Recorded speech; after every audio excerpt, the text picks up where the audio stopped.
In the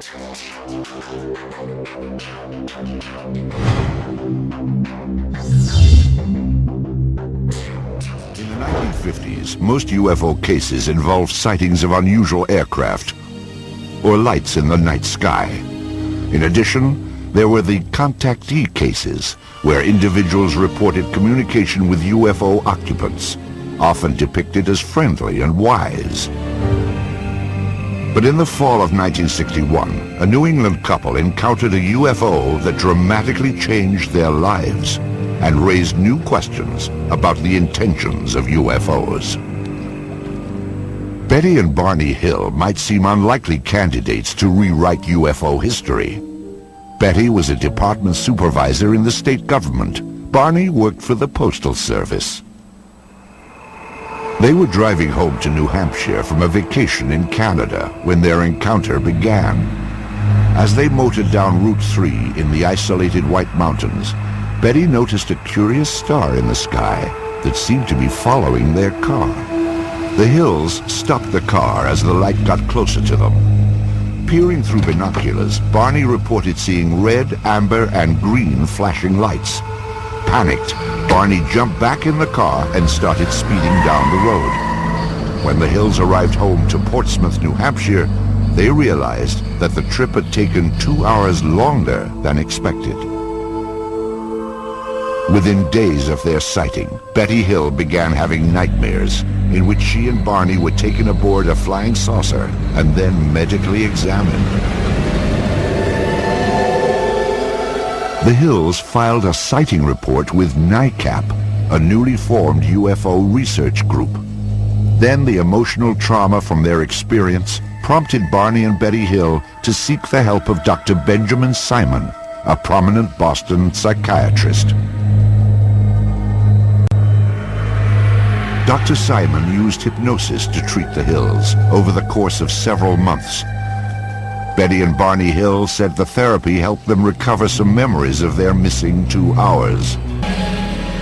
5 years later, the bizarre experience of Betty and Barney Hill became legendary as a cover story in Look magazine and a book entitled The Interrupted Journey. It was the first reported alien abduction in the United States.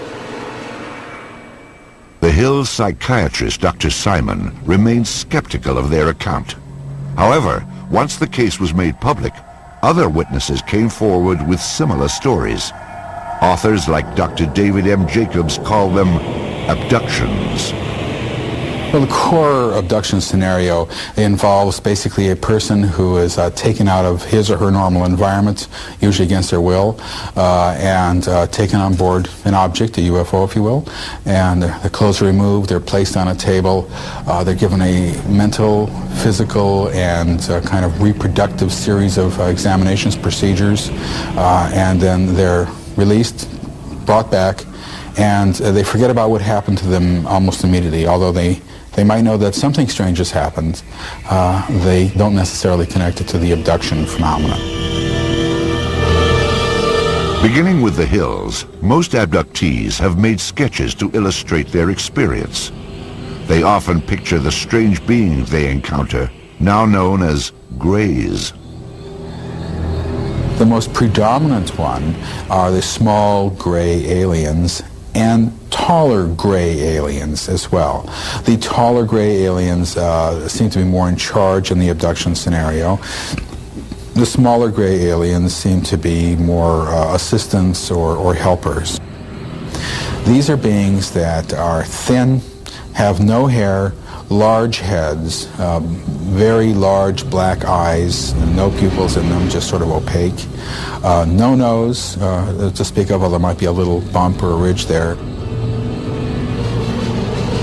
Many abduction cases include a face-to-face encounter with greys.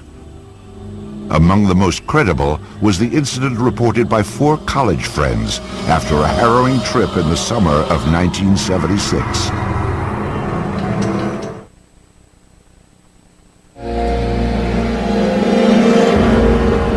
Betty and Barney Hill's abduction experience in September 1961 was the first such case reported in the United States.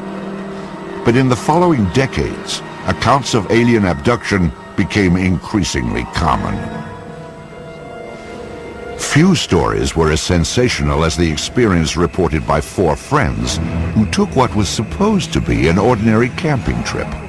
To those who catalog such reports, this UFO encounter is known as the Allagash incident.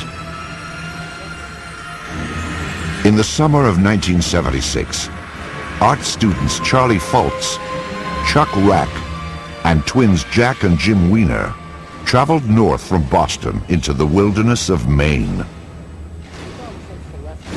For nearly a week, the trip was everything they hoped it would be, a carefree escape from city life. On the 5th day, they camped near Smith Pond, an isolated, stump-filled swamp. It was a perfect spot for night fishing. It was also the place where their lives would change forever. There was no moon that night. It was real dark, and we didn't want to get lost. So we said, well, the thing to do is make a big fire so we can see it, and then we know which way to paddle when we want to get back to camp later. And it was quite large, but we cleared around the fire, so there was no problem. And these flames were leaping a good 3 or 4 feet up into the air. With their makeshift lighthouse aglow, the 4 men left their campsite behind. They paddled several hundred yards out into the pond, headed for a night of fishing they would never forget, and one they would later illustrate in their artwork. I remember being in the back of the canoe, paddling leisurely. The 2 twins were in the middle. Charlie was in the front. And I remember they were having a conversation, and I was focusing on the night and the lake and the water. And I began to feel observed. And then all of a sudden, Chuck Rack, who was at the back of the canoe, said, holy mackerel, what the hell is that? And I turned around and looked, and there was this huge, bright light that was coming out of the trees. It seemed like it was rising out of the trees. At first, we thought, well, it's got to be an airplane or something, right? So we watched it for a few seconds and realized that it wasn't an airplane because it wasn't making any sound at all. It was strange, very strange. It was a bright, luminous yellow-white, and changing from that color in a very fluid, liquid kind of a way. And we were very, very fascinated. I was in a state of extreme euphoria. I remember just feeling, wow, this is fantastic. It was just alive. And when it was nearest us, about 100 yards away, it paused. And when it paused, I said to the fellows, I said, I'm going to shine the flashlight and see what it does. The instant he flashed his flashlight, this thing sent this beam of light out to us. And we were in a 16-foot aluminum Grumman canoe, which in the pitch black of night lit up like a Roman candle. We must have looked like this object just waiting to be approached on this lake. And all I can tell you is what was going through my mind was just exhilarating expectation. Just, this is fantastic. This is something we can communicate with. It's tempting to communicate with us. I was completely shocked, and especially shocked that it reacted as quickly as it did, which told us there was some type of intelligence about it. And as soon as this light came out, this thing started moving, and so we thought, well, you know, this is real. This is really happening. This is not a figment of our imagination. I mean, we've got to deal with this situation now, because within a few seconds, this thing is going to be right on us. I wasn't even interested in this thing anymore, other than I didn't want to be as close to it as I was. I remember paddling as fast as I could, and Jack saying, it's getting closer, it's getting closer. And then it was gone. The next thing they remembered, they were back on shore. And I thought, well, that's it. We've lost our chance. We've let it slip through our fingers. And I observed it leaving and just gradually faded out. Exhausted, the four men stumbled back to their campsite. There they found the remains of their makeshift lighthouse. The fire that had been built to last for hours. The fire that was now just a pile of charred embers.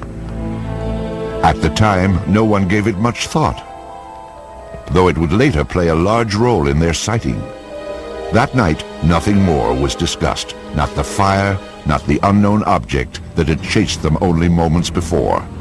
Sleep was the only thing on their minds. For years, the friends rarely talked about that strange night.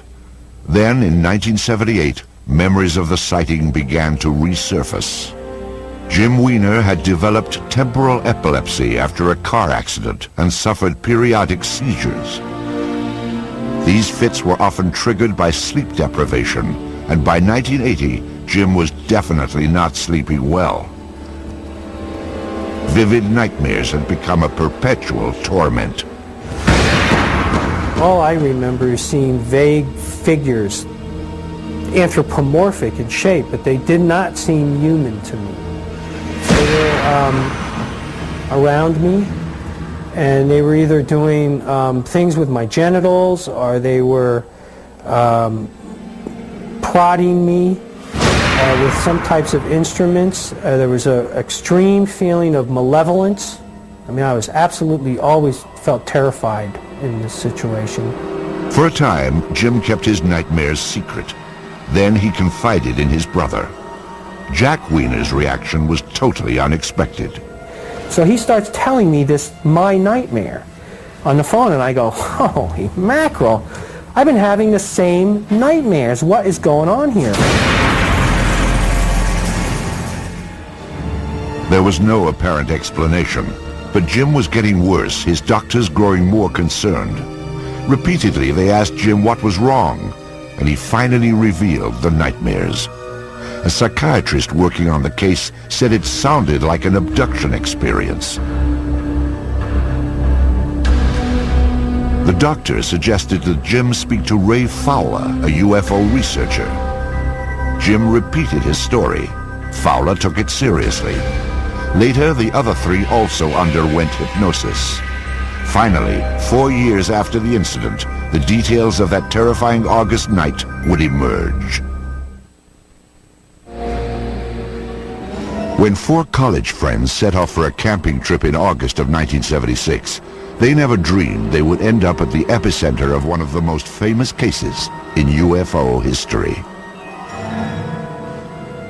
They all remembered paddling onto a pond and seeing a spectacular light in the sky. Then it came closer, far too close for comfort. The next thing the men recalled was standing on shore. Only later would they suspect that something more sinister had taken place. Regression hypnosis revealed that the four friends had apparently endured a horrific episode known as an alien abduction. It began with the menacing approach of a UFO. One of the things I remembered very clearly was Jack saying that it's gaining on us. And I remember suddenly being enveloped in this tube of light. And I remembered looking up, and I was thinking about what the heck is that up there? You know, like what's up there? And that took a few seconds, and then I looked back again, and Chuck Rack's gone. The last thing I remembered was having both hands on the side of the canoe, looking out at the water to see if Chuck was in the water, and then not seeing him, thinking, oh my God, you know, what happened to Chuck? And then looking up, and then the next thing I remembered was this just intense feeling of almost like I was coming apart or something. That's the only way I can describe it. Then the next thing I remembered was being on my back in this hazy environment, which was just like this nightmare that I'd been having. All four friends seem to recall a similar traumatic experience. I'm lying on my back, and I'm disoriented. I'm not sure where I am. As I'm forcing and struggling to get up, a face appears and looks straight down at They reminded me of insects. I remember thinking, my God, these things look like bugs. They had like large eyes, almost like ants have. They could have been goggles for all I know, but and they had some kind of clothing on, like spandex. I became focused on this thing's hand and realizing that it was not a hand like ours at all. And this one had me by the wrist and he was holding my arm up and he had something else in his hand. But I didn't like the looks of it. And I remember thinking, oh boy, here we go. This is it. I got 5 seconds to live. They're going to cut me open. They're going to dissect me, whatever. I just want to get out of here. Get me out of here. It would take hours under hypnosis before the four men fully detailed the alien examinations. Later, they recalled the peculiar events that brought them back down to Earth. They moved us again into this other space, this room. Then this area in front of me started changing somehow. It was doing something. It was some type of machine or something. It was very strange. And the last thing I remembered thinking was, here we go. I don't know what's going to happen next, but something is happening. Under regressive hypnosis, I remember the aliens trying to put me in the canoe. There was one of them standing in the canoe over me, trying to adjust my position in the back of the canoe, and another one was sort of waist deep in the water right next to me. And then they tried to position Jim Wiener in front of me, but he's heavier, and they were having a hard time with him. And then the other two were beamed right on land, and then Jim got out to join them. As their recollections took shape, the four men learned why their roaring campfire had seemed to burn out so quickly. To those who investigate abduction cases, it's known as missing time. Perhaps as much as 3 hours had passed during the abduction, from the time the men first saw the UFO until the time they found themselves standing on the beach. Meanwhile, their fire had burned down to embers. Hypnosis had restored their recollections of the missing time with unsparing intensity. But now there was no hiding from the memories, no hiding from the trauma of what had apparently happened at Smith Pond.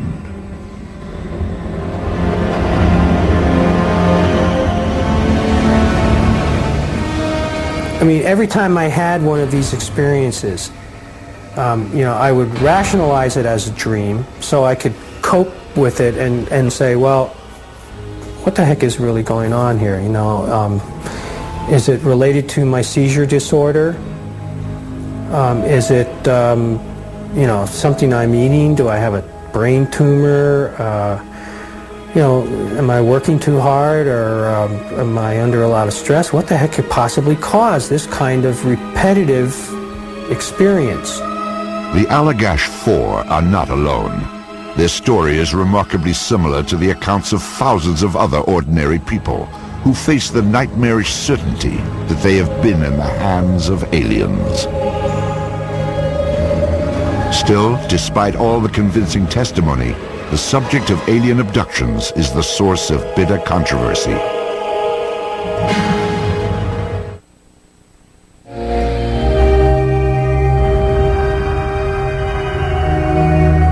As sensational as the Allagash incident may seem, it is simply one of the thousands of abduction cases that have been reported.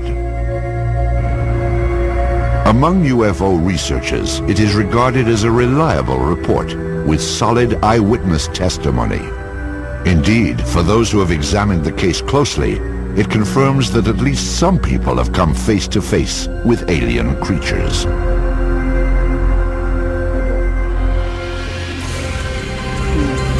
If you had the amount of evidence for the reality of the Allagash abductions for any other subject, any mundane subject, in a court of law, you could hang a person probably. But because of the bizarre nature of the case, that's not going to happen. People aren't going to accept that evidence, although the evidence is there. The evidence includes 4 men who were psychologically examined and given polygraph tests before undergoing hypnosis. 4 men who reported remarkably similar accounts of the same event. 4 men who have spent the past several years trying to come to grips with the fact that they were part of something out of their realm of understanding. I've heard it all, everything. Oh, they must have been on LSD, and people have said, I don't believe a word you say, you're nuts, you're crazy, you belong in a straitjacket. And I say, well, it's part of my life, I can't deny it. And one of the things that's really weird is that you find yourself getting used to the idea that you've been abducted, and that's weird in itself. I mean, how do you get used to something like that? It has been over 20 years since the alleged encounter. The Allagash incident has been added to the body of reports that argue the abduction phenomenon is real. But this case is not without its own controversy. While 3 of the men are confident the event took place, the 4th is now not so sure. I'm not denying this happened. I'm just skeptical about the abduction part of the story. To that extent, it wasn't like a visceral reality experience. It wasn't like a true memory. And that's what I had trouble with for years and years and years. Certainly, I shared the experience with the rest of the guys, and they might take that as remembering a real experience, but it's not. The encounter is real. I know that. But regressive hypnosis several years later, I don't know. The fact that Chuck Rack backed off his abduction story, to me it doesn't have too much significance. Maybe he has since thought about this thing and doesn't want to think it actually happened to him, but nonetheless, his recollections of what occurred back then are consistent with what the others have remembered, either consciously or through hypnosis. However, researchers like Kevin Randall, who is convinced that UFOs are real, continue to question the Allagash abduction. They clearly had a UFO sighting. Clearly that event took place. But we've now blurred the boundary between reality and fantasy. We worked for thousands of years so that we understood that dreams were dreams. They were fantasy. They were not necessarily a reflection of reality. And yet in abduction research, if you dream about being abducted, well, that's all accurate information. And we've got to get back and take a solid psychological look at this. Yet, not all abductions can be written off as dreams. In fact, neither Betty and Barney Hill nor the Allagash Four were even asleep when their abduction was said to have taken place.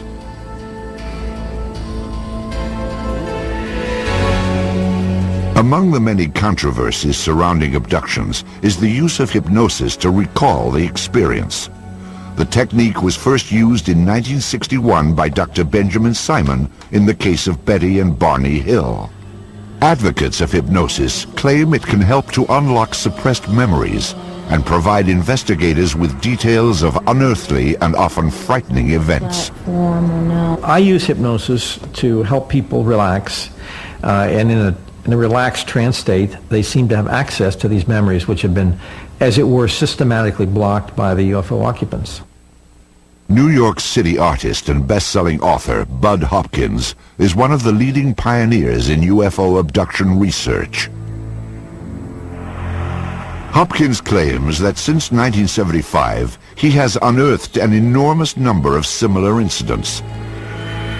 His 2 books, Intruders and Missing Time, have set the standards for investigating this mysterious phenomenon. A typical hypnosis session starts in with a very sharp, clear focus on a particular event. Let's say two people in a car and the car stopping, and they see a UFO. Everyone is paralyzed. They cannot move. Often the ship will land on the highway or hover, and little figures, small gray figures with huge black eyes, will approach the car. Usually what happens next, if the craft is on the highway, they walk up into it, but more often if it's hovering, they go up a beam of light. Perhaps surprisingly, many of Hopkins' alien abduction reports come not from isolated backwoods locales, but from high-rise buildings and automobiles in New York City. His subjects report smooth, gray beings, missing time, human experiments, and paralysis. It all sounds like science fiction gone wild, yet hundreds of seemingly ordinary people report these experiences. I'm 46 years old.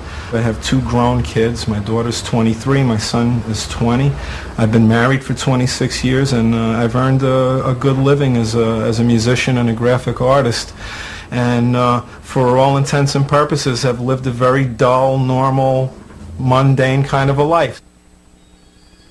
But John says he's been abducted at night from his home in New York City. They usually start at home in the middle of the night. I'll be in a dead sleep, and I'll either jump up with a start, and they'll be in the room, and then the paralysis comes on where I just can't move. Rosemary says she was lured by aliens to the roof of her apartment in Midtown Manhattan. I've been coming up the apartment stairs on my fifth floor apartment, and I saw this strange light coming through the skylight. And the minute I got up to the roof, there was this dark circle in the sky. And I noticed it for a few seconds, and then suddenly a beam of light came and hit me and paralyzed me and started to lift me up into the bottom of this round disc-shaped thing.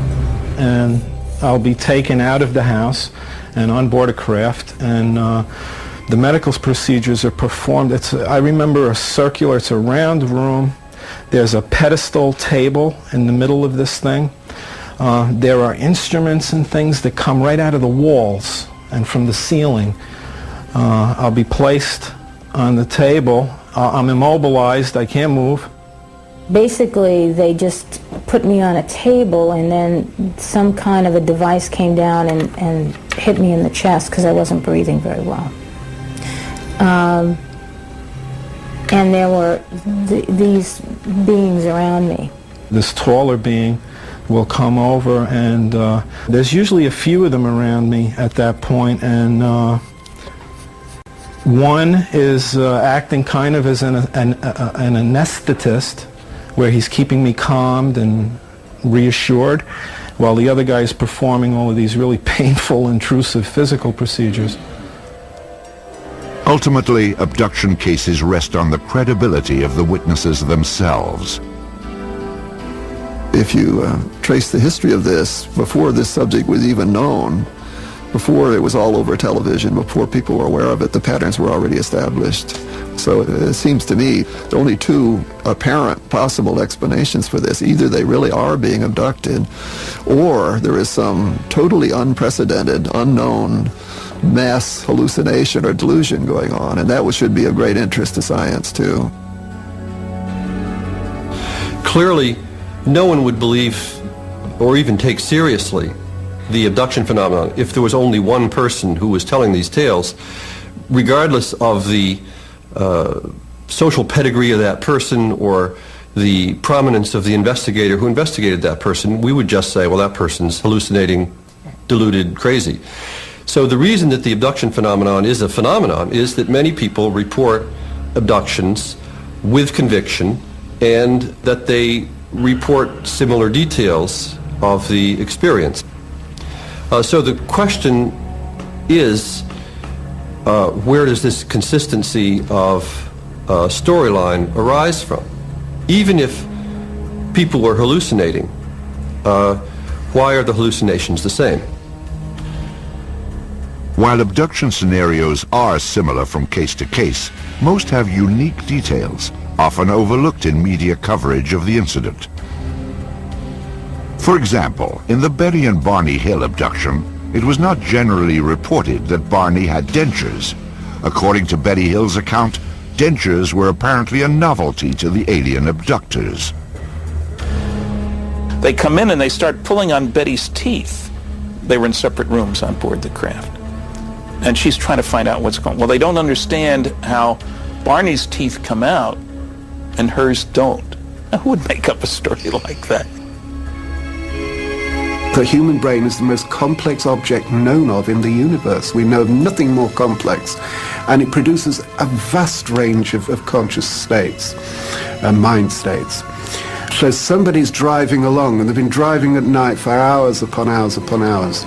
They go into trance, and the next thing they know, they're being miraculously floated off up into a spaceship.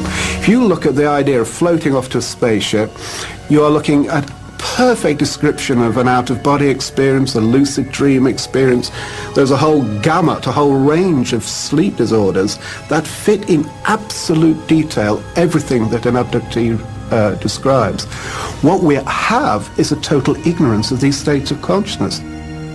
These states of consciousness include not only lucid dreams and out-of-body experiences, but sleep paralysis and near-death experiences as well. All are currently being researched. None are yet fully understood. Perhaps such alternate states of consciousness will prove to be the underlying cause of purported alien encounters.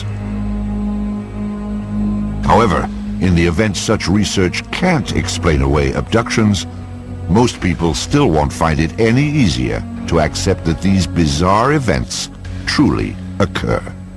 We've been conditioned to believe certain things as regarding what society, what scientists, what theologians tell us exists and what doesn't exist.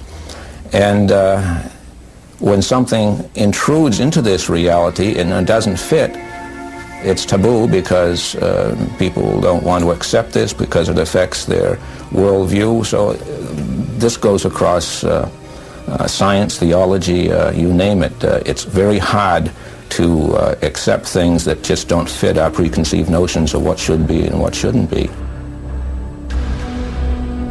What is the truth about alien abductions? While some believe that the explanation lies in some distant galaxy, at least one scientist is finding answers within the confines of an Earth-bound laboratory.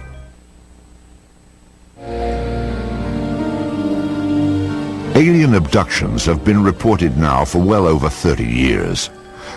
Many are described in chilling detail by extremely credible eyewitnesses. Yet one fundamental question persists.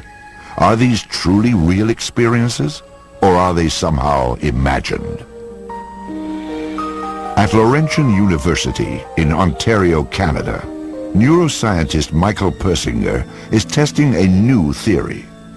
Persinger believes that false memories of abductions may actually be created by electrical disturbances within the brain itself. This is a human brain that's been fixed. As you see, there are two halves, the left hemisphere, the right hemisphere, and the temporal lobes are along the sides here that wrap around under. And these areas are very electrically unstable and very sensitive. And indeed, this is the area of the brain that involve, well, the gateway to memory. Dreams, intense fantasies that are so real you swear they are true, as well as the part of the brain that's involved with meaningfulness. Meaningfulness of a cosmic and sometimes even religious level, deep within the temporal lobe. Persinger suggests that if the temporal lobe is electrically stimulated, it will conjure up mental images resembling alien abductions. To test his theory, Dr. Persinger designed a special laboratory where volunteers can be subjected to controlled electrical brain stimulation. Okay. Too tight. Undergraduate student Mike Ziegel was chosen for this experiment after a screening ruled out signs of epilepsy or seizure disorder. he has reported no UFO-related experiences. What we do is we use a motorcycle helmet, put it over the head. On both sides of the motorcycle helmet there are solenoids embedded in it. The solenoid is a device that allows you to deliver weak magnetic fields. The magnetic fields are then passed through the brain, very weak fields, less than that of a hair blow dryer. But the computers which run the patterns are programmed to simulate or imitate the firing pattern of the deep structures of the temporal lobe.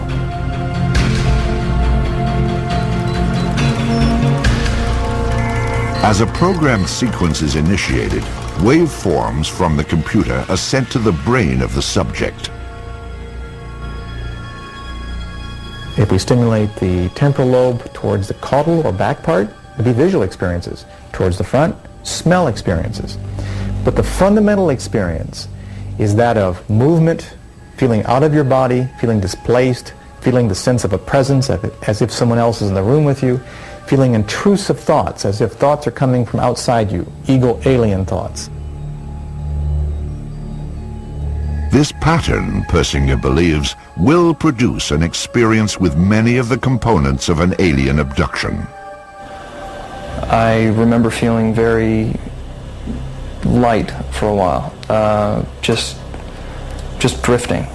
Then I remember everything just sort of went black, and a feeling of complete weightlessness. I started seeing patterns of lights, and then all of a sudden in an instant I feel as though there's another presence there, someone there. I can feel it. I'm almost sure that if I turn my head, I know I'm going to see something there. The hairs on the back of your neck seem to stand. It's as if someone's breathing in your ear. I saw sort of distorted images of people that I knew, or at least I thought I knew. And then